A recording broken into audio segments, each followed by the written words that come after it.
అందరికీ నమస్తే అండి. ఈరోజు వీడియోలో మనం వినబోయే కథ ఏంటో తెలుసుకునే ముందు, మీ అందరికి కూడా నాతో చిన్న రిక్వెస్ట్.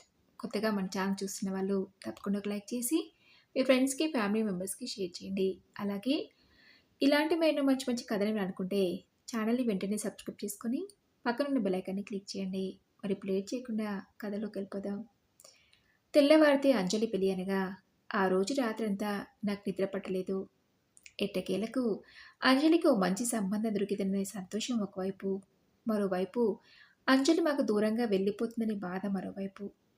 అంజలి నా కడుపున పుట్టకపోయినా నా కన్న కూతురు కంటే ఎక్కువైపోయింది.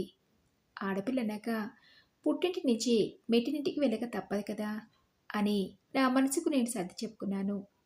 ఏదైతేనేం ఆ భగవంతుని దయ వల్ల అంజలి పెళ్ళి ఏ ఆటంకం లేకుండా జరిగితే నాకంతే చాలు అనే ఆలోచనతో ఎప్పటికో కన్నంటుకుంది. అలా నిద్ర పట్టిందో లేదో సన్నాయి చప్పుడుతో మొదలైన పెళ్లి హడావుడికి మెలకు వచ్చింది. అంజలికి పెళ్లి పెట్టుకున్నప్పటి నుంచి ప్రతి పని నా చేతుల మీదుగానే జరిపిస్తున్నాను. తెల్లారేసరికల్లా ఇల్లంతా బంధువుల కోలాహలంతో, పచ్చని తోరణాలతో సందడిగా మారింది. పెళ్లి ఏర్పాట్లు భలే చేశారే అనుకుంటున్న ఎవరో బంధువుల మాటలు నా చెవిన పడటంతో సంతోషంగా అనిపించింది. మరి కాసేపటికి, అవును, ప్రియంవదకి ఒక్కతే అమ్మాయి శైలు అని తెలుసు. మరి అంజలి ఎక్కడి నుంచి వచ్చింది అనే సందేహం వ్యక్తం చేస్తున్న వాళ్ళకి, మరి నీకు తెలియదా వదినా? అంజలి ప్రియంవద ఇంట్లో పనమ్మాయి. తన ఇంట్లో పనిచేసే అమ్మాయికే ప్రియంవద ఇంత ఘనంగా పెళ్లి జరిపిస్తుందంటే, ఇక తన కూతురు శైలు పెళ్లి ఇంకెంత ఘనంగా జరిపిస్తుందో అనే మాటలు విని వెంటనే వాళ్ళకు చెప్పాలనిపించింది. మీకెలా చెప్పాలి? అంజలి కూడా నా కూతురు లాంటిదేనని అని అనుకున్నాను. బంధువులను పలకరిస్తూ ఏదో పని మీద గుమ్మం బయటకు వెళ్ళాను. ఇంటి ముందు ఓ పక్కగా అంజలి వెడ్స్ ఆదిత్య అని రాసి ఉన్న ఫ్లెక్సీని చూసి, అంజలి వెడ్స్ ఆదిత్య పేర్లు భలే బాగున్నాయి కదా, వాళ్ళ పేర్లలాగానే పెళ్లి తర్వాత వాళ్ళ జీవితం కూడా బాగుండాలని మనసులోనే ఆ దేవుణ్ణి వేడుకున్నాను. వేదమంత్రాలు, బంధుమిత్రుల ఆశీర్వాదాల నడుమ అంజలి పెళ్లి తంతు ముగిసి అత్తారింటికి వెళ్ళిపోయింది. ఇంతకాలంగా నా భుజాల మీద ఉన్న ఏదో పెద్ద బాధ్యత తీరిపోయినట్టు అనిపించింది. గట్టిగా ఊపిరి పీల్చుకున్నాను. ఇంతకీ అంజలి ఎవరో, తనకు నాకు మధ్య ఉన్న సంబంధం ఏంటో మీకు చెప్పలేదు కదూ. సరిగ్గా 18 సంవత్సరాల క్రితం ఓ రోజు ఉదయం నిద్రలేస్తూనే పాల ప్యాకెట్స్ కోసం ఇంటి ముందున్న గేట్ దాకా వెళ్ళాను. అప్పటికే పాల ప్యాకెట్స్ రావడంతో బ్యాగ్లో నుంచి పాల ప్యాకెట్స్ తీసుకొని రాబోతుంటే ఎవరో ఏడుస్తున్న శబ్దం వినబడింది. అప్పటికి ఇంకా పూర్తిగా తెల్లవారలేదు. అంతా చీకటి చీకటిగా ఉండడంతో సరిగా కనిపించలేదు. ఎవరా అని ఇంకాస్త ముందుకెళ్ళి చూశాను. గేట్ పక్కన ఓ చిన్న పాప కూర్చుని ఏడుస్తుంది. తన ఎదురుగా ఓ ముసలావిడ పడుకొనుంది. అంతకుముందు ఎప్పుడు వాళ్ళని చూసినట్లు అనిపించలేదు. ఒకవేళ భిక్షాటన చేసుకునే వాళ్ళ అనే అనుమానం వచ్చినా వాళ్ళని చూస్తుంటే అలా కనిపించలేదు. ఎవరై ఉంటారా వీళ్ళు అనుకొని, ఎవరు పాప, ఎందుకు ఏడుస్తున్నావు, ఆ పెద్దావిడెవరు అడిగాను. అందుకు ఆ అమ్మాయి, మా నానమ్మ ఎంత లేపినా లేవటం లేదండి అని చెప్పుకుంటూ ఏడుస్తుంది. అయ్యో, ఒంట్లో ఏమైనా బాగాలేదేమో అని ఆ ముసలావిడ నుదుటి మీద చేయి వేసి చూశాను. చల్లగా తగిలింది. నాకెందుకో అనుమానం అనిపించి అసలు ఆవిడ శ్వాస తీసుకుంటుందో లేదో అని గమనించాను. శ్వాస తీసుకోవటం లేదు. మీ నానమ్మకి అసలు ఏమైందమ్మా, మీరెక్కడుంటారు, ఇక్కడ దాకా ఎలా వచ్చారు అడిగాను. మాది పక్కూరు. నానమ్మకి వారం రోజులుగా ఆరోగ్యం బాగుంటలేదు. బాగా జ్వరంగా ఉంటే నేను రాత్రి ఇక్కడికి దగ్గరలో ఉన్న హాస్పిటల్లో చూపించుకోవడానికి వచ్చాం. మా ఊరికి బయలుదేరదామనుకుని అప్పటికే బాగా చీకటి అవ్వడంతో రాత్రంతా ఇక్కడే పడుకున్నాం. నాకు మెలకు వచ్చి నానమ్మ లేకపోతే ఇంతకీ లేవటం లేదని ఆ అమ్మాయి ఏడ్చుకుంటూ చెప్పింది. మీ అమ్మా నాన్న ఎక్కడుంటారు, వాళ్ళ ఫోన్ నెంబర్ ఏమైనా తెలుసా అడిగాను. మా అమ్మా నాన్న లేరు, నా చిన్నప్పుడు చనిపోయారంది. మరి మీ బంధువుల అడ్రస్ ఏదైనా తెలుసా అడిగాను. అందుకు ఆ అమ్మాయి లేదు అన్నట్లుగా తలడించింది. అప్పటికే పూర్తిగా తెల్లారిపోయింది. పాపను ఉదర్చి ఇప్పుడే వస్తా అని చెప్పి ఇంట్లోకెళ్ళి గబగబా ఇంట్లో ఇంట్లో వాళ్ళకి విషయం నా భర్త అత్తామావలతో చెప్పాను. అలా ఎలా జరిగింది? పోయిపోయి ఆ ముసలావిడ ప్రాణాలు మన ఇంటి ముందే పోవాలా అంటూ విసుకుంది మా అత్తగారు.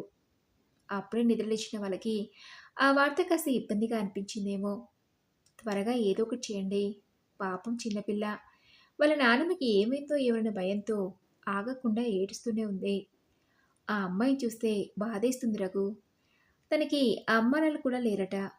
బంధువుల ఎవరి అడ్రస్ కూడా తెలియదంటుంది అని చెప్పాను. సరే, నువ్వు ముందు కంగారు పడకుండా కూర్చో. పోలీస్ స్టేషన్ దాకా వెళ్ళి ఇన్ఫర్మేషన్ ఇవ్వాల్సిన అవసరం కూడా లేదు. ఫోన్ చేస్తే వాళ్ళే వస్తారు అని నా భర్త రఘు పోలీస్ వాళ్ళకి ఫోన్ చేసి పరిస్థితిని వివరించాడు. 10 నిమిషాల్లో ఓ అంబులెన్స్, ఆ తర్వాత పోలీసులు వచ్చారు. ఆ ముసలావిడ బాడీని అంబులెన్స్‌లో ఎక్కించారు. పాపని పోలీస్ జీప్‌లో కూర్చోమని ఆయన ఏవో వివరాలు, ఫోన్ నెంబర్ అడిగి రాసుకుని అక్కడి నుంచి వెళ్ళిపోయారు. అప్పటికి మా ఇంటి ముందంతా ఆ వీధిలో ఉండే వాళ్ళతో నిండిపోయింది. రఘునడిగా, "ఆ పాపని ఎందుకు వేరేగా పోలీస్ జీప్‌లో తీసుకెళ్ళటం? వాళ్ళ నాన్న ముందు తీసుకెళ్ళి ఉండొచ్చు కదా" అని. నా ప్రశ్నకు రఘు, "ఆ ముసలావిడకి పోస్ట్ మార్టం అది పూర్తి చేయాల్సి ఉంటుంది. అప్పటిదాకా పాప ఒకతే ఎక్కడుంటుంది ప్రియమద. అందుకే పోలీస్ స్టేషన్‌కి తీసుకెళ్లారేమో" అన్నాడు రఘు. "ఇప్పుడు ఆ పాప పరిస్థితి ఏంటి? తనకి ఉన్న ఒక్క తోడు కూడా పోయింది" అన్నాను. "దానికి ఎవరు మాత్రం ఏం చేయగలరు ప్రియమద? పాపని ఏదైనా అనాథాశ్రమంలో చేర్పిస్తారు కావచ్చు. పోనీలే, అక్కడైనా ఆ పాపకి భోజనం, వసతి, ఇంకా చదువుకునే అవకాశం కూడా ఉంటుంది. సరే, నాకు ఆఫీస్‌కి లేట్ అవుతుంది. త్వరగా స్నానానికి వేనీళ్ళు పెట్టు" అంటూ రఘు లోపలికి వెళ్ళిపోయాడు. ఓ అరగంట తర్వాత ఆయన రెడీ అయ్యి ఆఫీస్‌కి వెళ్ళిపోయాడు. అత్తయ్య, మావయ్య గుడికని చెప్పి వెళ్ళారు. ఖాళీగానే ఉన్నాను కదా అని పేపర్ తిరిగేసే పనిలో పడ్డాను. పేపర్ తిరిగేస్తున్నానన్న మాటే కానీ నా ఆలోచనంతా ఆ అమ్మాయి గురించే. పాపం ఇప్పుడెక్కడుందో, ఏం చేస్తుందో, తినడానికి ఏదైనా పెట్టారో లేదో, వాళ్ళ నానమ్మ ఇక లేదనే విషయం తెలిసి పాపం తనెంతలా ఏడుస్తుందో. అంత చిన్న వయసులోనే ఆ పాప ఎవరూ లేని ఒంటరిదయిపోయింది. తనకేదైనా కావాల్సొస్తే ఎవరినడుగుతుంది? పాపం నిండా 10 ఏళ్ళు కూడా లేవు. అప్పుడే ఎన్ని కష్టాలు పెట్టాడా భగవంతుడు! భగవంతుడా! ఏంటయ్యా ఇది? ఆ పాపకి ఏదో ఒక దారి చూపించు అని నా మనసులో వేడుకున్నాను. అలా ఆ రోజంతా గడిచి రాత్రి భోజనాలు ముగిసి పడుకున్నాక నాకెంతకీ నిద్ర రావటం లేదు. పదే పదే ఉదయం ఆ అమ్మాయి ఇంటి ముందు కూర్చుని కాళ్ళు ముడుచుకొని అందులో తలపెట్టుకుని ఏడ్చే దృశ్యమే గుర్తొస్తుంది. ఎంత మర్చిపోదామని ప్రయత్నించినా నాకు ఆ అమ్మాయే గుర్తొస్తుంది. ఇక మీదట తన భవిష్యత్తు ఎలా అనే ప్రశ్న నాకు ఎందుకో మనశ్శాంతి లేకుండా చేస్తుంది. రఘు అన్నట్లు వాళ్ళు తనని ఏదైనా అనాథాశ్రమంలో చేర్పించుంటారా? అక్కడ తను సంతోషంగా ఉంటుందా? ఇలా రకరకాల ఆలోచనతో నా మనసంతా గందరగోళంగా మారింది. రోజు ఎంతో మందిని చూస్తుంటాం. అలాంటిది ఏ సంబంధం లేని ఆ అమ్మాయి గురించి ఎందుకు అంతలా ఆలోచిస్తున్నాను? పాపం తల్లిదండ్రులు లేని ఆడపిల్ల ఒంటరిగా ఎలా బతుకుతుంది? అవును, ఆ అమ్మాయికి మా ఇంట్లోనే ఆశ్రయం కల్పిస్తే ఒకరికి జీవితాన్ని ఇచ్చిన వాళ్ళం అవుతాం కదా! కానీ అందుకు మా ఇంట్లో వాళ్ళు ఒప్పుకుంటారా? వాళ్ళని ఒప్పించడం ఎలా? అని అప్పటికి రఘు ఇంకా నిద్రపోయినట్టు అనిపించిపోయేసరికి రఘునడిగా, "ఆ అమ్మాయి బాధ్యత మనమే తీసుకుంటే ఎలా ఉంటుంది?" అని. అందుకు రఘు, "నీకేమైనా మతిపోయిందా ప్రియమదా? ఆ అమ్మాయిని మన ఇంట్లో పెట్టుకోవడం ఏంటి?" అన్నాడు. "ఏమవుతుందండి? మనకున్న దాంట్లో ఒకరికి సహాయం చేసిన వాళ్ళం అవుతాం కదా!" అన్నాను. "వద్దు ప్రియమదా, ముందు ముందు చాలా సమస్యలొస్తాయి. అయినా అందుకు అమ్మానాన్న ఒప్పుకుంటారో లేదో" అన్నాడు రఘు. "ముందు మీరు సరే అంటే అత్తయ్య, మావయ్యలను ఒప్పించే బాధ్యత నాది" అన్నాను. వెంటనే సరే అంటానికి అదేమీ మామూలు విషయం కాదు. ఆలోచించడానికి సమయం పడుతుందన్నాడు రఘు. అలా 2 రోజులు గడిచాయి. ఈ 2 రోజుల్లో రఘుని కనీసం ఓ 20 సార్లైనా అడిగుంటాను. ఏమైంది? ఏం ఆలోచించారని. ఎట్టకేలకి రఘు ఒప్పుకున్నాడు. ఆ తర్వాత అత్తయ్య, మావయ్యలను ఒప్పించాను. ముందా పాపని ఇంటికి తీసుకురావడానికి అత్తయ్య నిరాకరించినా, ఆ తర్వాత నాకు సహాయంగా ఉంటుందని ఒప్పుకుంది.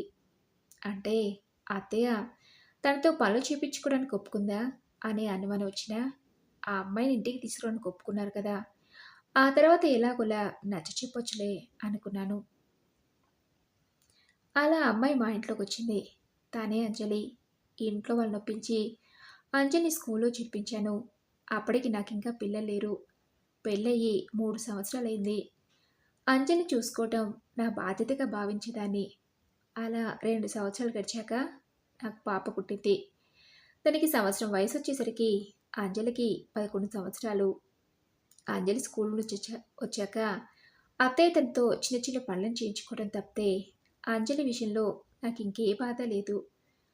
అలా మరో 6 సంవత్సరాలు గడిచాక ఉన్నట్టుండో రోజు రఘు ఆఫీస్ తరపున నాకు అమెరికాకి వెళ్ళే ఆఫర్ వచ్చింది ప్రియమదా. దాదాపు ఓ 5 సంవత్సరాలు అక్కడే ఉండాలి. ఏమంటావు అడిగాడు. అంటే ఈ 5 సంవత్సరాలు నేను మీకు దూరంగా ఉండాలా అన్నాను. ఉండలేనంటే చెప్పు. ఆ అవకాశాన్ని మరొకరికి ఇవ్వమని చెప్తాను మా ఆఫీస్ వాళ్ళతో అన్నాడు. అదేంటండి, మీ ఆఫీస్లో అంతమంది ఉన్నా అమెరికాకి వెళ్ళే అవకాశం మీకు మాత్రమే వచ్చింది కదా అన్నాను. అవును, నేను తిరిగి ఇండియాకి వచ్చాక ఆఫీస్లో నా పొజిషనే మారిపోతుందన్నాడు రఘు. మరి అంత మంచి అవకాశాన్ని ఎందుకు వదులుకోవటం అన్నాను. ఇందాకే అన్నావు కదా 5 సంవత్సరాలు మీకు దూరంగా ఉండాలని, అందుకే అలా అంటున్నాను అన్నాడు రఘు. మీరు మాత్రం పాపని నన్ను చూడకుండా ఉంటారా అడిగాను. తప్పదన్నాడు రఘు. ఫ్యామిలీతో కలిసి వెళ్ళే అవకాశం ఉండదా అడిగాను. అందుకు రఘు, ఉంటుంది. మీకు కూడా వీసాకి అప్లై చేయాల్సి ఉంటుంది. సరే, మా ఆఫీస్లో కనుక్కుంటాలే, ఆ తర్వాత ఆలోచిద్దాం ఏం చేయాలని అన్నాడు రఘు. ఆ తర్వాత ఫ్యామిలీతో వెళ్ళటానికి రఘు వాళ్ళ ఆఫీస్లో ఒప్పుకోవటం, నాకు పాపకి వీసా ఏర్పాట్లు జరిగిపోవటం అయ్యాయి. మరో 15 రోజుల్లో అమెరికా ప్రయాణం అనగా అప్పుడొచ్చిన ఆలోచన. రఘుకి దూరంగా ఉండడం మాత్రమే ఆలోచించాను కానీ అంజలి గురించి ఆలోచించలేదు. నేను కూడా రఘుతో పాటు అమెరికాకి వెళ్ళిపోతే మరి అంజలి పరిస్థితి ఏంటి? అదే తన ఇబ్బందిగా అనుకుంటుందా అని ఆలోచించి రఘుని అడిగాను. నేను మీతో పాటు అమెరికాకు వస్తే మరి అంజలి పరిస్థితి ఏంటి అని. అమ్మ నాన్న ఉన్నారు కదా, తనకి ఏ ఇబ్బంది ఉండదు, నువ్వేం కంగారు పడకు అని చెప్పాడు. అత్తయ్య మావయ్య కూడా అదే అనటంతో అంజలికి అన్ని జాగ్రత్తలు చెప్పి ఏదైనా కావాలంటే అత్తయ్యని అడగటానికి ఎక్కడ మొహమాట పడుతుందో ఏమోనని తనకి కావలసినవన్నీ కొనిచ్చి చేతిలో కొంత డబ్బు పెట్టాను. తన నానమ్మ తర్వాత అన్నీ మేమే అయి చూసుకుంటున్న అంజలికి మేము అమెరికాకు వెళ్తున్న విషయం తెలిసి కంటతడి పెట్టుకుంది. త్వరగా తిరిగి వచ్చేస్తామని ధైర్యం చెప్పి అమెరికాకి వెళ్ళిపోయాం. అంజలితో ఫోన్లో తరచుగా మాట్లాడుతుండేదాన్ని. అత్తయ్య మావయ్య అతన్ని బాగా చూసుకుంటారని చెప్పేది. అప్పటికే అంజలి డిగ్రీ చదువుతుంది. అలా 3 సంవత్సరాలు గడిచిపోయాయి. కొన్ని రోజులుగా అత్తయ్య కొంట్లో నీరసంగా ఉంటుందని హాస్పిటల్లో చూపించుకుంటే పరీక్షల్లో క్యాన్సర్ అని తెలియదని తెలిసింది. అత్తయ్యకు క్యాన్సర్ అని తెలిసి నేను ఆయన భయపడిపోయాం. వెంటనే ఇండియాకి బయలుదేరి వచ్చేస్తామంటే మరీ అంత భయపడాల్సిన అవసరం లేదని, క్యాన్సర్ ఫస్ట్ స్టేజ్లో ఉందని, మందులతో నయమవుతుందని చెప్పాడు మావయ్య. అత్తయ్య కూడా ధైర్యంగా ఉండటంతో డాక్టర్తో మాట్లాడాం. అత్తయ్యని ట్రీట్ చేసిన డాక్టర్ రఘు స్నేహితుడి తమ్ముడు ఆదిత్య. మరేం కంగారు పడాల్సిన అవసరం లేదని చెప్పడంతో అమెరికాలోనే ఉండిపోయాం. అత్తయ్య ఆరోగ్య పరిస్థితి తెలుసుకోవడానికి రోజు ఫోన్ చేసి మాట్లాడేదాన్ని. అంజలి అత్తయ్యకు చాలా సహాయంగా ఉంటుందని, తనకి ఏ ఇబ్బంది లేకుండా చూసుకుంటుందని చెప్పేది అత్తయ్య. అంజలి కాలేజీకి వెళ్ళే అమ్మాయి కదా, మీకు సహాయంగా ఉండడానికి వేరే ఇంకెవరైనా చూడమని చెప్పలేకపోయారా మావయ్యకి అంటే, నేను కూడా అదే చెప్పానమ్మా. నాకేం పర్వాలేదు, నా పని నేను చేసుకోగలనని. కానీ అంజలి వింటం లేదు. నన్ను చూసుకుంటూ అప్పుడప్పుడు కాలేజీకి కూడా సరిగ్గా వెళ్ళటం లేదు అని చెప్పింది అత్తయ్య. అదే విషయం అంజలి అడిగితే, పర్వాలేదమ్మా, కొన్ని రోజులే కదా అని నాకే సర్ది చెప్పింది.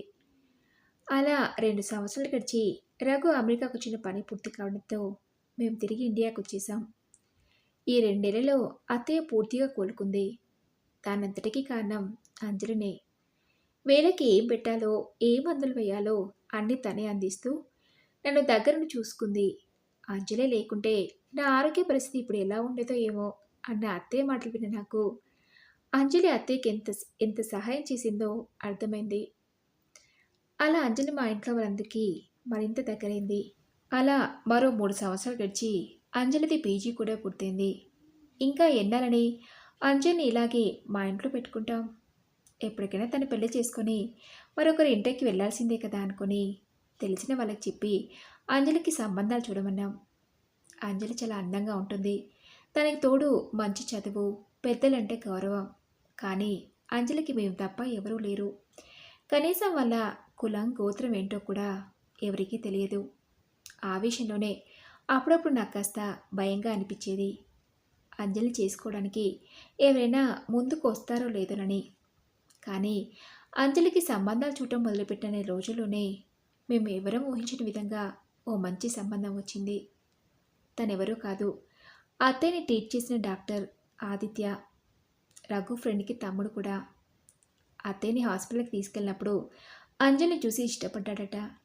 అంజలికి సంబంధాలు చూస్తున్న విషయం తెలిసి ఆదిత్య తన తల్లిదండ్రులతో వచ్చి మాతో మాట్లాడాడు. ఆ సంబంధాన్ని కాదనడానికి మాకే కారణాలు కనిపించలేదు.